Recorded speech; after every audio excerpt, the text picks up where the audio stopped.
be the glory, great things He had done. So loving the world that He gave us His Son, who He His life at the atonement for sin, and open the life gate that all may come in. Praise the Lord, praise the Lord, let the earth hear His voice. Praise the Lord, praise the Lord, let the people rejoice. Oh, come to the Father through Jesus the Son, and give Him the glory, great things He had done.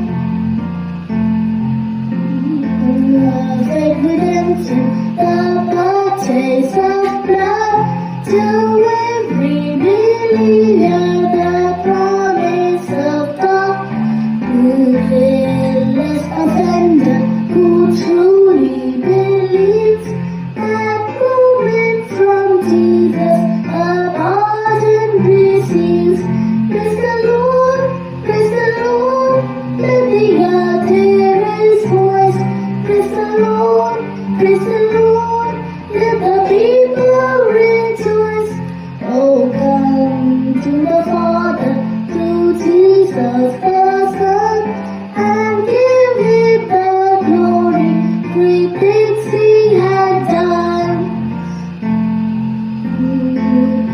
He had taught us, great things He had done, and great our rejoicing through Jesus the Son.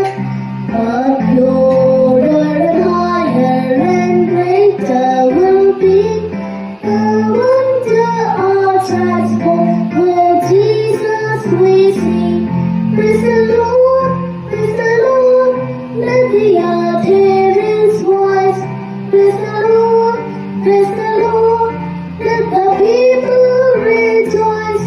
Oh, come to the Father through Jesus the Son, and give Him the glory, great things He had done.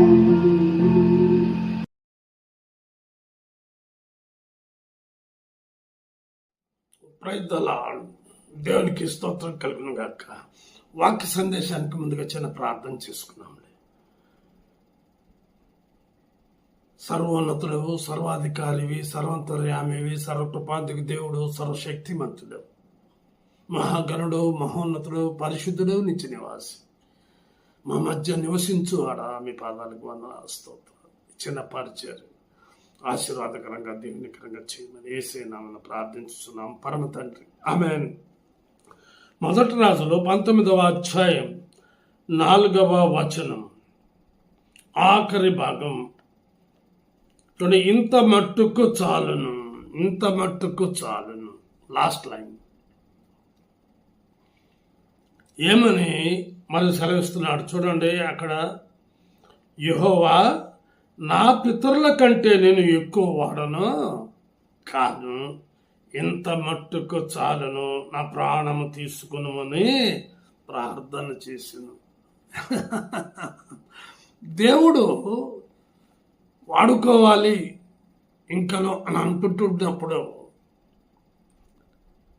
ఏలియా తీసుకున్నటువంటి నిర్ణయం, ఎటువంటి పరిస్థితులలో అతడు ఆ విధానంలో మాట్లాడినాడో, ప్రార్థన చేసినాడో మనకందరికి బాగా తెలుసు.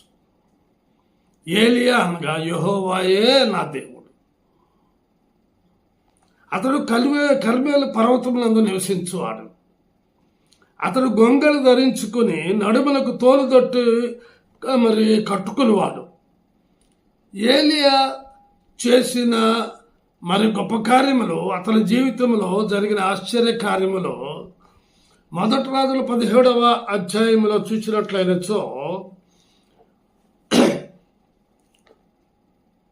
అతడు ఆహాబు వద్దకు వచ్చి తెలియజేసిన మాటలు, 3.5 సంవత్సరము వర్షం అయినను మంచైన పడదు అని తెలియజేయట. చూడండి, అంతటా గిలాదు కాపురస్తుల సంబంధీయులు తిష్బీయుడునైన ఏలియా ఆహాబు వద్దకు వచ్చి, ఎవరి సన్నిధిని నేను నిలువబడి ఉన్నానో ఇశ్రాయేలు దేవుడైన ఆ యెహోవా జీవము తోడు నా మాట ప్రకారము గాక ఈ సంవత్సరములలో మంచైనను వర్షమైనను పడదని ప్రకటించెను. 2వ వచనం నుంచి 6వ వచనం వరకు చదువుతున్నాను. పిమ్మట యెహోవా వాక్కు అతనికి ప్రత్యక్షమై, నీవు ఇచ్చట నుండి తూర్పు వైపునకు పోయి యోర్దానుకు ఎదురుగా ఉన్న కెరీతు వాగు దగ్గర దాగి ఉండము. ఆ వాగు నీరు నీవు త్రాగుదు. అతడికి నీకు ఆహారం తెచ్చినట్టు నేను కాకోలములకు ఆజ్ఞాపించి తిని అని అతనికి తెలియజేయగా, అతడు పోయి యెహోవా సెలవు చొప్పున యోర్దానుకు ఎదురుగా ఉన్న కెరీతు వాగు దగ్గర నివాసము చేశాను. అక్కడ కాకోలంలో ఉదయమందు రొట్టెలు మాంసమును అస్తమయమందు రొట్టెలు మాంసమును అతని వద్దకు తీసుకుని వచ్చుచుండెను. అతడు వాగు నీరు త్రాగుచూ వచ్చెను. మొదటిది 3.5 సంవత్సరం వర్షము రాదని సెలవిచ్చినట్టు. రెండవదిగా కాకోలముల చేత పోషించబడుట కరువు కాలంలో. చూడండి, 3వదిగా 8వ వచనం నుంచి చదువుతున్నాను.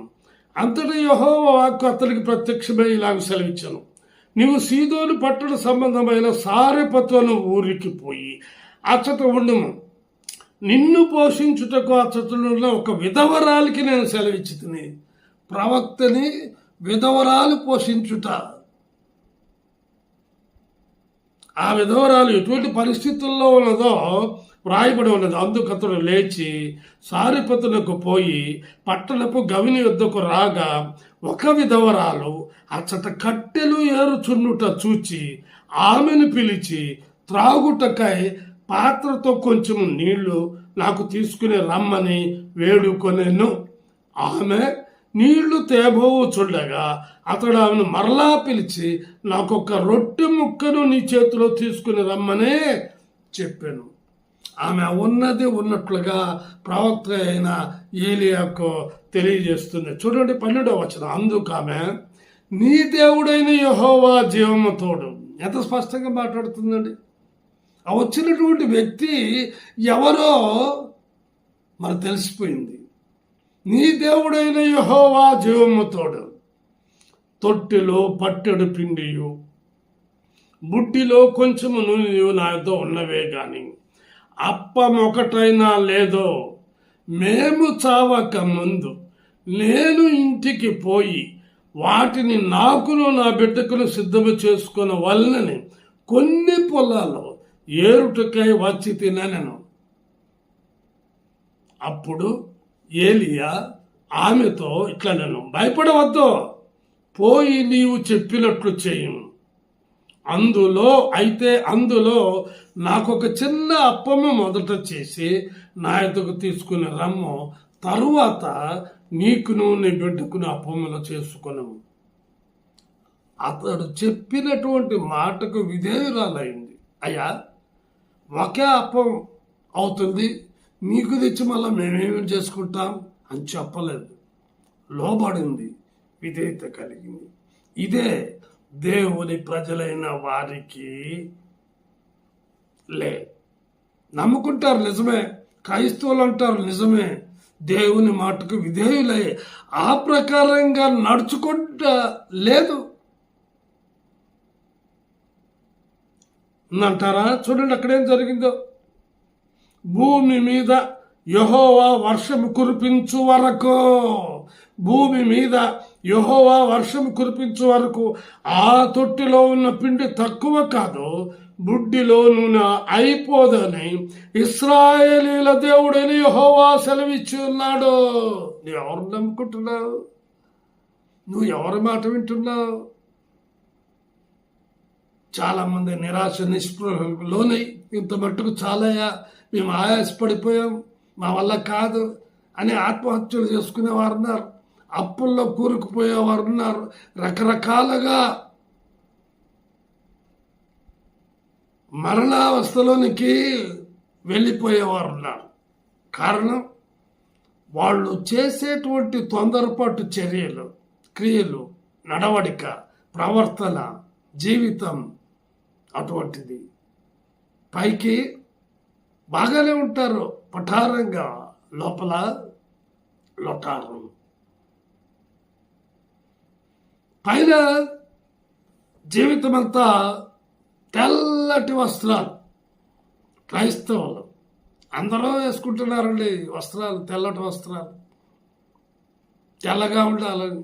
లోపల ఎలా ఉంది? అందుకే ఇర్మియా గ్రంథకర్త అంటాడు, హృదయము అన్నిటికంటే మోసకరమైనది, అది ఘోరమైన వ్యాధి గలది, దాన్ని గ్రహించగలవాడు. చీకటి ఎక్కడుంది? లోపల ఉంది. వెలుగు ఎక్కడుంది? బయట ఉంది. దేవుడు ఏమంటున్నాడు? మీరు వెలుగై ఉన్నారు అంటున్నాడు. మనం ఏం చేస్తున్నాం?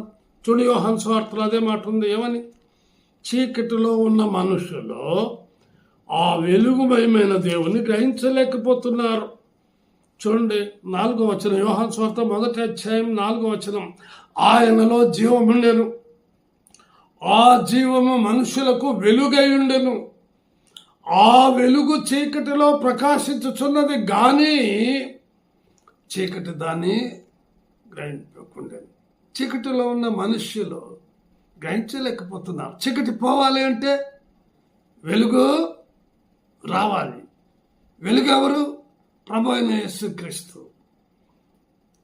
నేను లోకమునకు వెలుగును అంటాడు.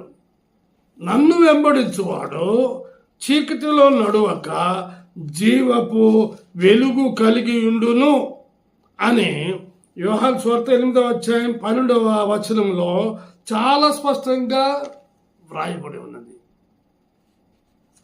అందుకే ఆ జీవము గల జీవాధిపతులు అనేకులు గ్రహించలేకపోతూ ఉన్నారు. చూడండి, 1 యోహాను రాసిన పత్రిక 1వ అధ్యాయం 5వ వచనం. మేము ఆయన వలన విని మీకు ప్రకటించు వర్తమానమేమనగా దేవుడు వెలుగై ఉన్నాడు. I am the light of the world అంటాడు. నేను లోకమునకు వెలుగును అంటాడు. అందుకే అంటాడు అక్కడ, ఆయన యందు చీకటి ఎంత మాత్రమూ లేదు. కాబట్టి ఆయనతో కూడా సహవాసము గలవారం అని చెప్పుకొని చీకటిలో నడిచిన ఎడల మనం అబద్ధమాడుచు సత్యమును జరిగింపుకును. ఆయన సత్యదేవుడు, ఆయన యథార్థమైన దేవుడు, ఆయన జీవము కలిగిన దేవుడు, ఆయన వెలుగు. ఆ వెలుగును నీవు గ్రహించలేకపోతున్నావు. ఆ వెలుగు మహిమైన దేవుని నువ్వు గ్రహించినట్లయినచో ఇంత మట్టుకు చాలును అను నువ్వు అనవు.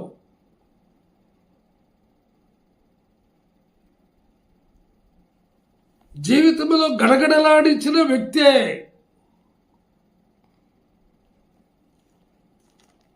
మరి 1 రాజులు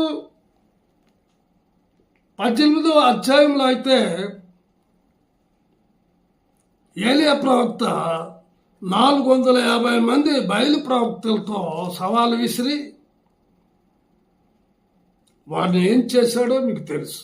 ఈ వార్త 19వ అధ్యాయంలో చూచినట్లయినచో, ఏలియా చేసినదంతేను, అతడు ఖడ్గము చేత ప్రవక్తలనందరినీ చంపించిన సంగతిను ఆహాబు యెజెబెలునకు తెలియజెప్పగా, యెజెబెలు ఒక దూత చేత ఏలియాకు ఈ వర్తమానము పంపించాడు. ఈ వర్తమానం చాలా మంది పగడాల ప్రవీణ్ గారికి వర్తమానం పంపించారు. నిన్ను లేపేస్తాం, నిన్ను చంపేస్తాం, నిన్ను తీసేస్తాం. హతసాక్షి అయ్యాడండి. ఈ శతాబ్దంలో అటువంటి హతసాక్షిని చూడగలిగినాం. ఎంత గొప్ప సంగతి! అతడు జీవించిన రోజులలో దేవుని యొక్క సత్యవార్త ఎక్కువగా బట్టబయలు కాలేదు. అతడు చనిపోయిన తరువాత అతడు చేసినటువంటి పరిచర్య విధానం ఇంకను ప్రబలుచున్నది, వ్యాపించుచున్నది. దేవుడు సహాయం చేయును గాక. నిన్ను నన్ను లోకంలో ఉన్న మన క్రైస్తవులను దేవుడు ఎందుకు ఎన్నుకున్నాడంటే ఇంత మట్టుకు చాలును అంటానికి కాదు, నువ్వు ఎంత మట్టుకు దేవుని పరిచర్యను నువ్వు నిర్వహించావు అని తెలియజెప్పటానికి నీవు ఇంకా జీవిస్తూ ఉన్నావు. ఒక పాపిని నువ్వు రక్షించగలిగినావా? నీ కుటుంబంలోనైనా, నీ ఇరుగు పొరుగు వారు, నీ బంధువుల్లోనైనా, ఒకవేళ భార్య కావచ్చు, భర్త కావచ్చు, పిల్లలు కావచ్చు, తల్లిదండ్రులు కావచ్చు, అత్తమామలు కావచ్చు, కుమారులు కుమార్తెలు కావచ్చు, అల్లుడు కోడళ్ళు కావచ్చు, మనవరాళ్ళు కావచ్చు, ఇంకా నువ్వు రక్షించబడక ఉన్నట్లయినచో దేవుడు చేసినటువంటి గొప్ప కార్యాలు, ఆశ్చర్యకరమైన కార్యాలు వారికి తెలియజేస్తున్నావా? వారిని నువ్వు నడిపించగలుగుతున్నావా? మరి ఇటువంటి ఎలియా ప్రవక్త యెజెబెలు మాటలకు భయపడి పారిపోతూ, చూడండి 4వ వచనం చూస్తే 19వ అధ్యాయం 1 రాజుల గ్రంథం. తాను ఒక దిన ప్రయాణం అరణ్యంలోనికి పోయి ఒక బదరీ వృక్షము కింద కూర్చుండి మరణాపేక్ష గలవాడై, యెహోవా, నా పితరుల కంటే నేను ఎక్కువ వాడను కాను, ఇంత మట్టుకు చాలును, నా ప్రాణము తీసుకును అని ప్రార్థన చేశాను. ప్రాణం దేవుని చేతిలో ఉంది, అది వాస్తవికమే. దేవుడు కోరుకోకుండానే ముందుగానే అయినా దేవుడు అప్పుడు చేసినటువంటి కార్యములను బట్టి అతన్ని మరి కొంత దూరం ప్రయాణింపజేసి ఎలీషాను శిష్యునిగా చేసి 2 ఆత్మల అభిషేకాన్ని అతని మీద కుమ్మరింపజేసి దేవుని యొక్క కార్యాలు ఆగిపోకుండా సాగిపోజేశాడు ఆ తండ్రి అయిన దేవుడు. నా ప్రియమైన సహోదరి సహోదరుడా, చూడండి 2వ రాజులో ఏం జరిగిందో అక్కడ 2వ అధ్యాయం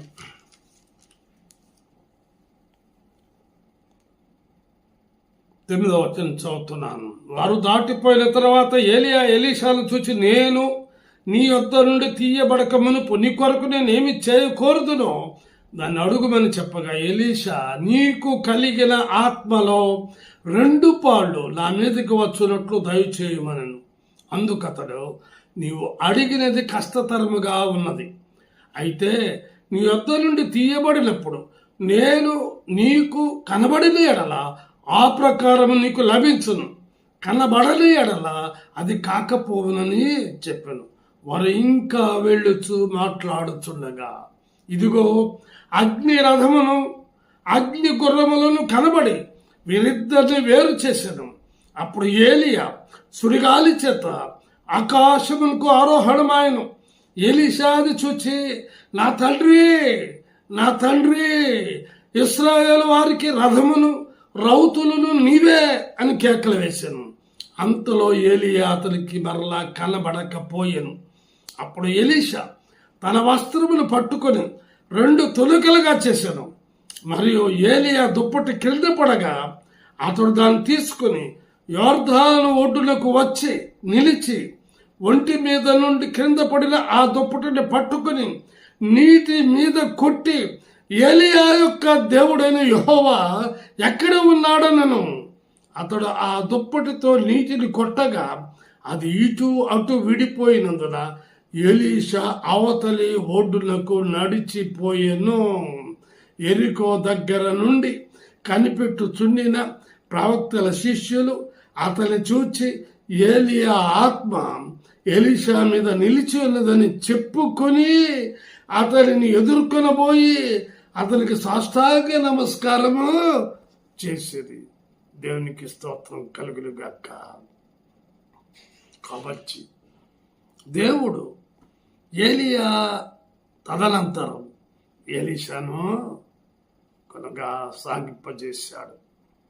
మరి ఈనాడు ప్రభు అయిన యేసుక్రీస్తు 2000 సంవత్సరాల క్రితం వచ్చిన తదుపరి ఆయన పరిశుద్ధాత్మ శక్తి చేత నింపబడి ఇప్పటికీ ఆయన అట్టి సువార్తలు ప్రకటింపజేస్తూ ఉన్నాడు. దేవునికి స్తోత్రం కలుగును గాక. అట్టి సువార్త ప్రకటించబడుతూ ఉన్నదని అనేకులు యేసును స్వకీయ రక్షకునిగా అంగీకరిస్తున్నారని లోకమునకు సాతానుడికి ఇష్టం లేదండి. వాడు అనేకులను చెరపడుతున్నాడు, కొట్టిస్తున్నాడు, ఎంతో చిత్రవదకు గురి చేస్తున్నాడు.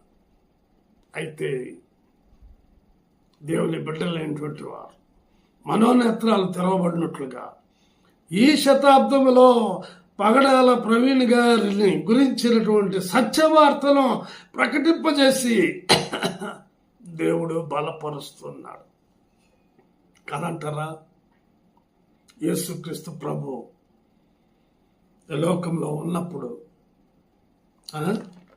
అందరినీ బలపరిచినాడు, అందరిని శక్తితో నింపినాడు, అందరితో కూడా అద్భుతమైన ఆశ్చర్యకరమైన కార్యాన్ని చేసినాడు.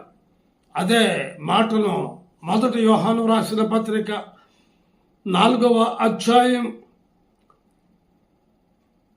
చూడండి, 2వ వచనం నుంచి చదువుతున్నాను. యేసు క్రీస్తు శరీరధారి అయి వచ్చనని ఏ ఆత్మ ఒప్పుకొనునో అది దేవుని సంబంధమైనదే. ఏ ఆత్మ యేసును ఒప్పుకొనదో అది దేవుని సంబంధమైనది కాదు. దీన్ని బట్టి దేవుని ఆత్మను మీరు ఎరుగుదురు. క్రీస్తు విరోధి ఆత్మ వచ్చునని మీరు వినిన సంగతి ఇదే. ఇది వరకే అది లోకములో ఉన్నది. చిన్నపిల్లలారా, మీరు దేవుని సంబంధులు. మీలో ఉన్నవాడు లోకములో ఉన్నవాని కంటే గొప్పవాడు గనుక మీరు వారిని జయించి ఉన్నారు.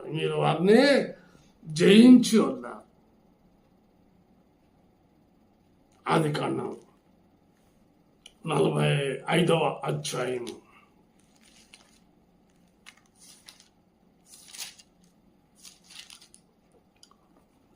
26వ వచనం చదువుతున్నాను.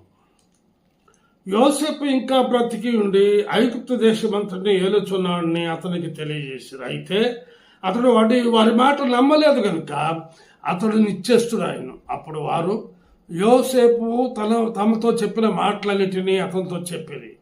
అతడు తను ఎక్కించుకుని పోవుటకు యోసేపు పంపిన బండ్లు చూచినప్పుడు వారి తండ్రి అయిన యాకోబు ప్రాణము తెప్పరిల్లెను. అప్పుడు ఇశ్రాయేలు ఇంతే చాలు. What a wonderful God. అన్నలో తమని విషయంలో తండ్రి అయిన యాకోబు దృష్టికి, ఇశ్రాయేల్ దృష్టికి అబద్ధము చెప్పి మోసం చేసి ఆ మృగముల చేత చంపబడినాడని 35 వెండి నాణాలకు అమ్మినటువంటి వీరు ఇప్పుడు చెబుతున్న నిజవార్తను నమ్ముతాడా? ఎప్పుడైతే యోసేపు పంపిన బండ్లను చూసినాడో అప్పుడు ఆ కుమారుడు ఇంకా బ్రతికి ఉన్నాడా, ఇంతే చాలు. ఎంత గొప్ప సంగతి అండి. ఆ బండ్ల మీద వెళ్ళాడు, యోసేపుని ఆశీర్వదించినాడు. 2 కుమారులని మనష్షే ఎఫ్రాయిములను ఆశీర్వదించగలిగినాడు. నా ప్రియమైన సహోదరి సహోదరుడా, మరి ఒక మాట చెప్పి నేను ముగిస్తాను. యెహెజ్కేలు గ్రంథం 44వ అధ్యాయం 5-6 వచనాలు. యెహోవా నాకు సెలవిచ్చినదేమనగా, నరపుత్రుడా, యెహోవా మందిరమును గూర్చిన కట్టడాలన్నిటినీ విధులన్నిటినీ నేను నీకు తెలియజేయుచున్నాను. నీవు మనసు నిలుపుకొని ఆ సంగతులన్నిటిని చూచి చెవిని పెట్టుము. మరియు పరిశుద్ధ స్థలములో నుండి పోవు మార్గములన్నిటి ద్వారా మందిరము లోపలికి వచ్చుటకు గూర్చి యోచించు. తిరుగుబాటు చేయు ఇశ్రాయేలుకు ఈ మాట ప్రకటింపు. ప్రభు అయిన యెహోవా సెలవిచ్చినదేమనగా, ఇశ్రాయేలీయులారా, ఇది వరకు మీరు చేసిన హేయ క్రియలన్నీ చాలును. నా ప్రియమైన సహోదరి సోదరుడా, హౌయువా, నువ్వు ఎటువంటి కార్యాలు చేస్తున్నావు? చూడు, 9వ వచనం చదివి ముగిస్తాను. కాబట్టి ప్రభు అయిన యెహోవా సెలవిచ్చినదేమనగా, హృదయమందును శరీరమందును సున్నతి లేని అన్యులై ఉండి ఇశ్రాయేలు మధ్య నివసించు వారిలో ఎవడును నా పరిశుద్ధ స్థలములో ప్రవేశింపకూడదు. కూడదు కూడదు ఇంతవరకు చాలు. నీతి న్యాయములను అనుసరించి నడుచుకుని వల్లని దేవుడు సెలవిస్తూ ఉన్నాడు. కనుక ప్రియమైన సహోదరి సోదరుడా, ఎలా ఉన్నావు? నీ జీవితంలో ఇంత మటుకు చాలును అని అనుకుంటున్నావా? ప్రార్థన చేసుకున్నాం. ప్రేమ నమ్మకం గల మా ప్రియ పరలోక తండ్రి, కృపయు కనికరం గల మా దేవా, మీ పాదాలకు వందనాలు, స్తోత్రాలు.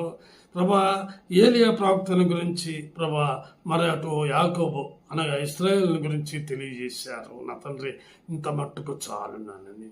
అవును తండ్రి, మరి వారి జీవితాల్లో నడిచిన విధానాన్ని బట్టి, ప్రవర్తించిన విధానాన్ని బట్టి, భయపడటాన్ని బట్టి ప్రభా, లోకరీతిగా సాతానుడికి లోబడి ఇదే ప్రభా, మరి భయపడటాన్ని బట్టి వారు అనేకులు ఇంత మట్టుకు చాలని అంటున్నారు. ప్రభా, నీ వాక్యమే సిద్ధించును గాక. అటు వారిని బలపరచండి ప్రభా.